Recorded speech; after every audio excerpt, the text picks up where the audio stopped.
It is Friday, January 19th. I'm Mark Stewart. Thanks for listening.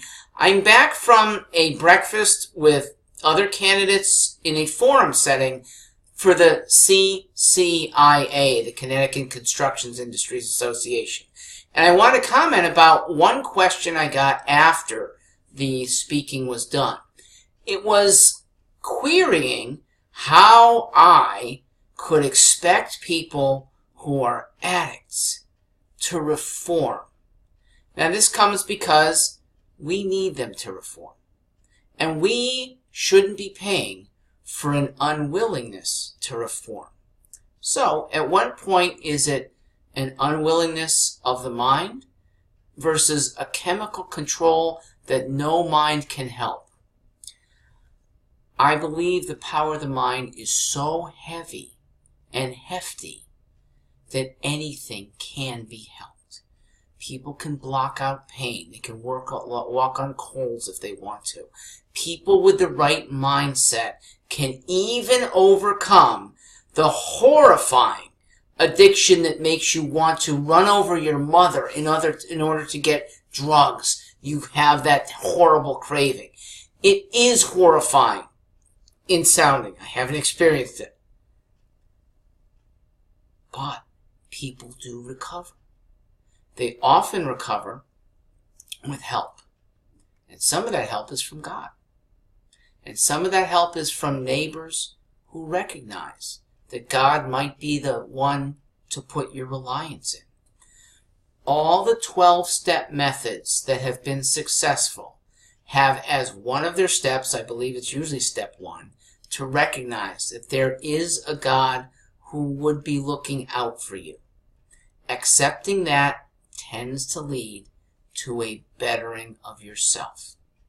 So, as strong as these cravings are, we can overcome them if we really want to. I have tenants who have recovered from heroin addiction. I have lived among classmates who have had other opiate addictions. It's tough. We should help. We is not necessarily the government, though. And in Connecticut, some of the agencies are not effective because they downplay God. They instead want to put God as an element off to the side, when that might be the most helpful leg up that these people have. Churches aren't afraid to invoke God for all kinds of purposes. But helping somebody recover from addiction is a pretty damn important one.